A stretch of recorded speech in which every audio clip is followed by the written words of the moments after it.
لو أنزلنا هذا القرآن على جبل لو أنزلنا هذا القرآن على جبل لو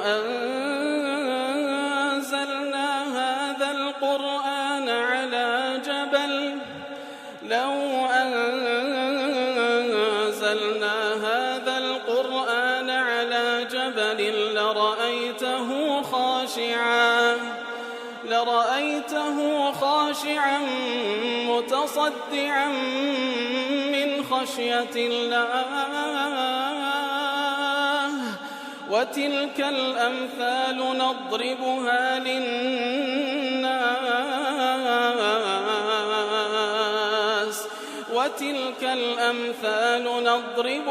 للناس لعلهم يتفكرون. الحمد لله والصلاة والسلام على رسول الله وعلى آله وصحبه ومن والاه. السلام عليكم ورحمة الله. برزان خوشحالم لواني 506 لواني كان تفسير القرآن بيروز بيم وخزمتان وأن بس رضامندی رب العالمين وهي دارم اوي السودي لور بقرن. أعوذ بالله من الشيطان الرجيم. بسم الله الرحمن الرحيم. وإذا ناديتم إلى الصلاة اتخذوها هزوا ولعبا ذلك بأنهم قوم لا يعقلون. بله خۆشەویستان ئەو کلەوانەی ڕابردوو لە خزمەت دەواتە پیرۆزەدا بووین کە خوای گەورە باز لە کەسانێک دەکا وەکو لە ئاەتی پێشووتریش ئاماژەی پێکرد کە کەسانێکن دینینگۆ بەگشتی و یەک لە مەزهەرەکانی دینیگۆش یەک لە دروشمەکانی دینیگۆ کەوا بانگدانە لە بۆ نوێژ ئەوان بەگاڵتە و بە ساوێکی سووک تەماشای دەکەن لە کەس باورێ وەکو لە ئاەتەکەی ڕابردوو باسی کرد ئەوانە لە ئەهلی کتابن و هەروەها لە کافرەکانن ئیتر ئەوانە کەسانێکن عەقلیان نییە ئەگەر ناوا ناکەن. ئیتر لە سەبەب نزولەکەی و یاخود لەو ئاثارانەی کەوا دەربارەی ئاتە هاتیە دوانمان باس کرد باونەی لە ئەثەرێکی دیکە هاتیە وەکو لە تەفسیری قاسمی نەقلی کردێ دەڵێ ذەکەرە محەممەد بن إسحاق بن يسار في السيرة. محمد كري إسحاق كري يسار لسيرة باس كده أن رسول الله صلى الله عليه وسلم دخل الكعبة عام الفتح. يعني صلى الله عليه وسلم لصالي فتح وتفتح مكة سونا كعبي بيروس ومعه بلال. بلال لقلد أبو خويل رازي فأمره أن يؤذن فرماني بيكر كوا بانك بدات بلال. وأبو سفيان بن حرب وأبو سفيان كري حرب عتابي كري أسيد وهروها حارثي كري هشام دلي أوان دانشتبون لبناي كعبدا. دلي عتابي كري أسيد قوتي لقد أكرم الله أسيدا ألا يكون سمع هذا. دلي عتاب قوتي خواي قول سبحانه وتعالى ريزي لباب منا أسيد كوا وايكر جويلة أو بانجا نبيتا فيسمع منه ما يغيظه لبر أوي أجر جوي لو بانجا باب راس رقي هالدستاوة تشتيتشي ناخوشة خواي يقول ريزي لأسيد باب مناك ووايكر كأو بانجي جوي لنبي. حارثي كريشام قلت أما والله لو أعلم أنه محق لاتبعته. والله أقرب زام أو لسر حقا وات محمد صلى الله عليه وسلم لسر حقا أو اتباعي ذكم. أبو سفيان قلت لا أقول شيئا أمن هيز ناغلب لو تكلمت أقر قسام بكم لأخبرت عني هذه الحصى. والله لبروي هيس قساناك سكوزم قسام كم أو بردانش خبري بيغمبر ددان صلى الله عليه وسلم. فخرج عليهم النبي صلى الله عليه وسلم تبيان صوصم هات لأنه فرموي قد علمت الذي قلتم دي هرب وحي خواي يقول لبوي كشف كده فرموي زانيم أو شتيك أنقو باستانكر ثم ذكر ذلك لهم أو جباس كردو أتواد قوتي أتشواد قوتي. فقال الحارث وعتاب إتر حارث وعتاب وردو شاوته نشهد أنك رسول الله شاهدي دين كوا بيقمانة رسول الله والله ما اطلع على هذا أحد كان معنا فنقول أخبرك. والله هيت كسيق لقال ما نبوة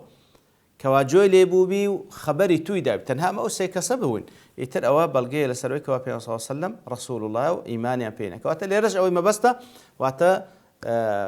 تمشاهدك يدلي أجر بابم زنديبة خواي الرئيس اللي باب ناكوا جويلو بانجنا بيتن سبحان الله يعني هنت الرقيان برانبربا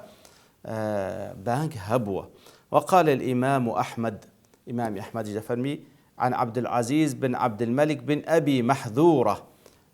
لوي دجرت أن عبد الله بن محذورة أخبره أن عبد الله بن محيريس أخبره عبد الله كر محيريس لابد دجرته كوكان يتيما في حجر أبي محذورة كوات عبد الله كر محيريس يتيم قبوة لا أبي محذورة بخيوكرا طلب أبي محذورة مجو ما مجان أمن دروم لبو الشام لوانيا برسيارم ليدا كان درباري بانجكي تو إتر أبو محذورة لبوي جراوة وتي بله دلا إمات سنكسيك بوين درتوين لا كاتك دا كوا للرجاي حنين بوين للرجاي حنين بوين بيغمبر صلى الله عليه وسلم جراوة لحنين دا جراوة إتر جيشتينا بيغمبر صلى الله عليه وسلم لقال أوي كوا لقال يدابون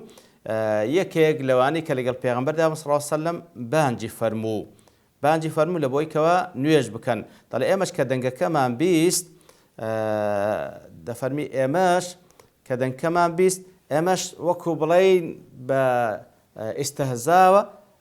تقليدي بانجا كمان ذكر دوا ببيكانينوا بقال تجاريوا دفرمي بيغمبر صلى الله عليه وسلم جوي ليبو كجوي ليبو دفرمي كسي شنار دلاي إيما فرمي بابين لايمن كاتي كواتسوين لاي پیان صلی الله علیه و سلم فرمووی چێ بوو ئەو کەسەی کەوا دەنجی بەرز دەکردەوە وەکو هاوشێوەی بانجی ئێمە دەڵێ ئەوەی کە لەگەڵم نێژ بوون هەموو ئیشارەت لێ من کرد کە بەڵێ ئەو کەسە بوو کەوا دەنجی بەرز دەکردەوە ڕاستیش دەکەن دەڵێ ئەمن بووم بەڵێ دەفەرمی پیان صلی الله علیه و سلم ئەوانکەی بەڕێ کرد و فەرمووی ئەتوو بمینێوە ئەوجا فەرمووی هەستە بانگ بدە دەڵێ ئەمنیش کە هەستان بانگ بدەم هیچ شتێک لای من هەندی پێغەمبەر صلی الله علیه و سلم ڕقم لێ نەدەبووەوە بەڵام کاتێکەوە فەرمانی پێم کردکەوە بانگ بدەم دەڵێ ئەمنیش هەستام لەبەردەست پێیان صلی الله علیه و سلم لەوەی کەوا بانگ بدەم ئیتر پێغەمبەر صلی الله علیه و سلم بەخۆی فەرمووی وا بڵێ الله ئەکبەر الله ئەکبەر هەتا وەکو کۆتاییەکەی پاشان فەرمووی دەنگ بەرزکەوە و هەروەها دەنگت ئومدود من صوتك دەنگ بەرزکەوە و ئەو بانگە ڕابگەینە پاشان ئەوجا طبعا هەتا بانگەکە کۆتایی پێدێتن پاشان دەفەرمی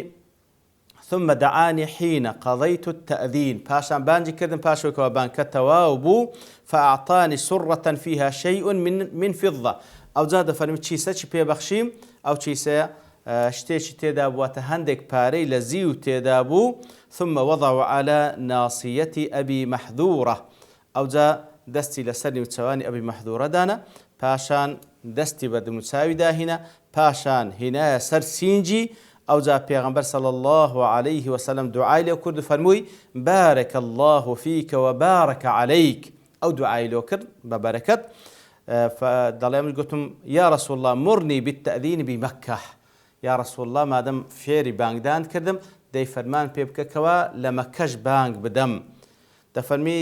قال قد أمرتك به دي فرمان بيتكر كوا لمكش بانك بدي وذهب كل شيء كان للرسول صلى الله عليه وسلم من كراهة أويك لظلم بو لرقليبون ولا في صلى الله عليه وسلم هيتي نما وعاد ذلك محبة لرسول الله صلى الله عليه وسلم بالكو بو خوشويستي لبو پیغمبر صلى الله عليه وسلم أو جاب الفعل لما كاش بانك داك واتليرش أوش وكو أثرك دجاردلته لسر تأثيري بانك دان كاتك وبقال تزاري بانجي ددا في صلى الله عليه وسلم بانجي كرد دعاي لو كردو فرماني بيكر بانك بدا بو شوي كخوا فرماني بيكر بو سبب هدايتي وخوش بابن خوشويستني پیغمبريش صلى الله عليه وسلم كوات بانكتان براستي دروش ماشي زور قرنجي أو دينية وكل سندين حديث بازلا فضلي بانكدان كراية كبراستي دروش ماشي قرنجي أو دينية فعلا همو كسيتي مسلمان بيشتا پر بدل بي خوش بي بانك بداو جوي لبانك بي بعكسي كساني شبيه باور كخواي قرد فرميتن اوان رقيان لبانك دان دبيتو وهروا بقالتو بس تساوش سوق تماشاي دكان لبروي عقليان يقر عقليان هبا وايان ندكر وهو آتا وكل تفسير قاسمي دلي دلت الآية على وجوب موالاة المؤمنين ومعاداة الكفار كواتو آتو بيشوتر كوا خواي فرموي أواني كوا استهزاء بدينكتان دكان لكافر ولا أهل كتاب ما كان دوستو أولاي خوتان بتايبتي وكو مظهرك لمظاهري بعون كفر كان ويكا قال تبا بانجي إيمان داران دكان إتر دفرمي أو آتا بلغير سروكوا بيوستا ولا ودوستايت من لبو إيمان داران بي لبو كافرانج دجاتيان بكين لبيناوي خوا والمراد به في أمر الدين كواتا دجاتي كافران لأمر دينكي واتا رقما لخدي كفركان دبيتوا رقما لو يدبتوا كاتكوا وان استهزاب ديني ايما دكان نك رقما لخدي خوام رقما لا كفركان دبيتوا رقما لموقفه هالويستيان دبيتوا كاتكوا استهزاب ديني خوا دكان دلت وهروا أو تجبل جلسر على أن الهزء بالدين كفر وهروا أو تجبل جلسر استهزاء كردن بدين كفر وأن هزله كجده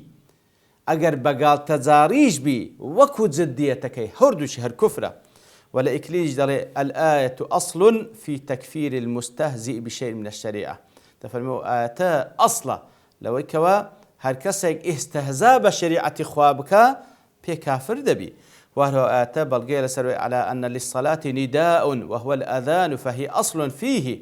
وهو أو آتش بلغير سروي كوا نوێژەکان هەر نوێژێک پێویستی بە بانگدانە ئەسڵ بابن بانگدانش ئەسڵی نوێژە وهروە زمخشەری دەڵێ قيل فيه دليل على ثبوت الأذان بنص الكتاب لا بالمنام وحده كواتا دەڵێتن ئەو ئاتەش بەڵگەیە لەسەر ئەوەی کە ئەذان و بانگدان ثابتە بە بەڵگەی قورئانی پیرۆز بێجگە لەوەش کەوا لە حەدیث پێغەمبەر صلی الله علیه و سلم هاتی ئەوکولا ئەو خەونێکەوە یەکێک لە سەحابەکان دەیبینی لە درباره وآتش دفرمي بابلي لتفسيري التفسير القرآني للقرآن عبد الكريم يونس الخطيب ضري وهذا أقل ما فيه كواتا أو كم تريشتك ابتدا هو أن يغار المسلم على دينه بيست إيمان دار غيريه بلا سدينكي وإنه إن لم يستطع قطع هذه الألسنة التي تهزأ بالدين وتسخر منه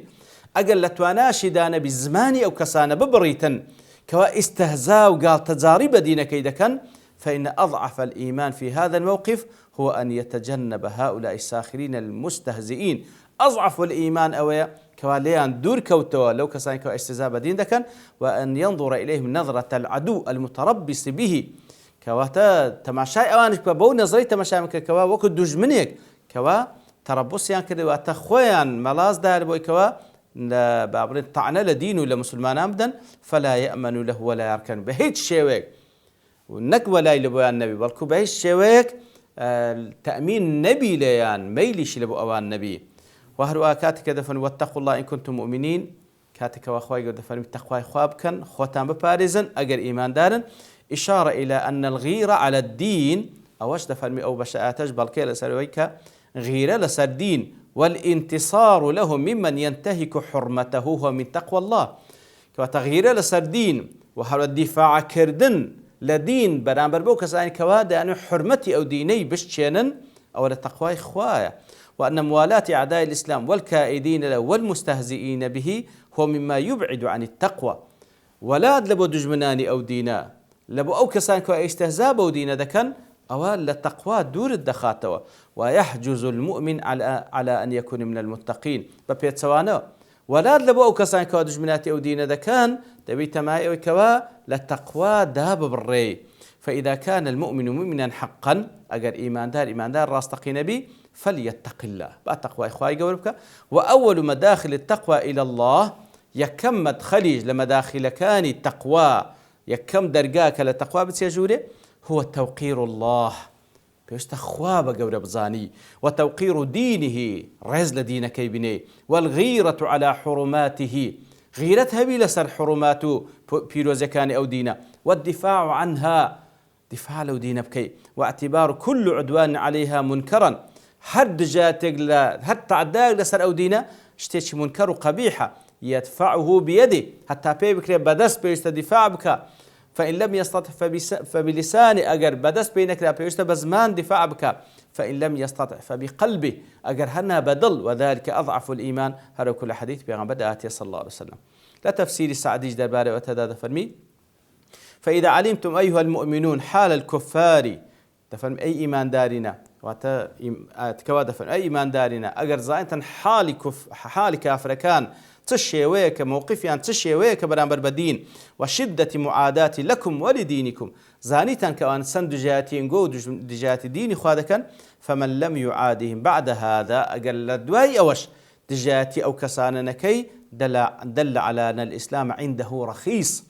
أقل لدواي أوش كوازانيد أو أن تسندد جاتي وحقديان هي برامبر بدين هاد جاتيان نكي بلغي لسر أوي كوا أو كسا إسلامتي لا يويش تيشي زور كما وأنه لا يبالي بمن قدح فيه أو قدح بالكفر والضلال كواتا أو كسا بلغي لقل أوش هاد بيجرينج نبيتن واتا كواتا بيجرينج نيا كسيك طعن لدين بدا ياخد طعن لا أو كسج بدا وأنه ليس عنده من المروءة والإنسانية شيء كواتا أو كسب بالجيل سروي أقل لسر دينك غيري نبي بجوابنا ودفاعنك ورقي هالنستي كواتا وبالجيل سروي بياوتي وإنسانيتي شتدانية فكيف تدعي لنفسك دينا قيما وأنه الدين الحق وما سواه باطل وترضى بموالاة من اتخذه هزوا ولعبا كواتا كوي دعادك كاتو دي خاون دينيتي قيمي خاون دينيتي قيمي وهروها بعض دينيتي راست دروست دينيتي حق غير أو باطلة أو زرازيش بوي كوا دوستاتي كسانيك بكي كوا أوان أو دينيتويان بسوق تماشاكر ديو قالتي بيدكن وسخر به وبأهله كواتا بعضنيس أو كسان كوا سخرية بدين دكن بديني تو دكن وهروها بأهلي أو دينيتو وتبسلمان دكن لكسانك من أهل الجهل والحمق أواني كوا زاهل جمجن وهذا فيه من التهييج على عداوة ما هو معلوم لكل من له أدنى مفهوم كواتا وديار هركسك أو انت فهمي هبي وتيبقى خواهي قول هان من دا أمش دجاتي أو كسان بكيد كوات جاتي دينا كمان دا كان كوات رأسي مالي وكدي رأس مالي كمالات مانا واتا أو بريشد كوا إما شانازي بيو بكين إما وجود مان بوجود دينا كمان كسيش كوا قالتا بدينا كمان بكاتن بالتأكيد بيوستا إمش دجاتي بكين وهلو على التفسير كان تريش درباري أو بابتا زور تأكيدا كرتو كوا براستي استهزا كردن بدين سواء بصعوبة بي يان براز بي أو كفرة لبري هم كسيك دزاني حتى وكو زانان دفرمون استهزاء كردن بدين كفر أجر كسيك بلي أمن زايليش من مزانية لي وناجل له لبرد عليه هيج كسيك نية نزاني كخوا سبحانه وتعالى الله سبحانه وتعالى بيست التعظيم بكري بقورة بزاندري دي كو استهزاء بخوادك كو استهزاء بديني خوادك كو استهزاء بدروش ميقل دروش مكان ديني خوادك كواتا دفرمون أواني كوا استهزاء بديني خوادك كان وكل سورة التوبة دين إن شاء الله بالتأكيد لمن زيادة الروين دكينو استهزاء وقال تكردن بدينه بدروش ميقل دروش مكاني أو ديني ياخذ ببيغمبركي صلى الله عليه وسلم ياخذ بمسلمانك لبر دينك استهزاء في بكره براسته وكفره لدائر إيمان دريدة سويني خوابنا ما بدا وصلى الله وسلم على نبينا محمد وعلى آله وصحبه أجمعين وآخر دعوانا الحمد لله رب العالمين. لو أنزلنا هذا القرآن على جبل لرأيته خاشعا متصدعا من خشية الله وتلك الأمثال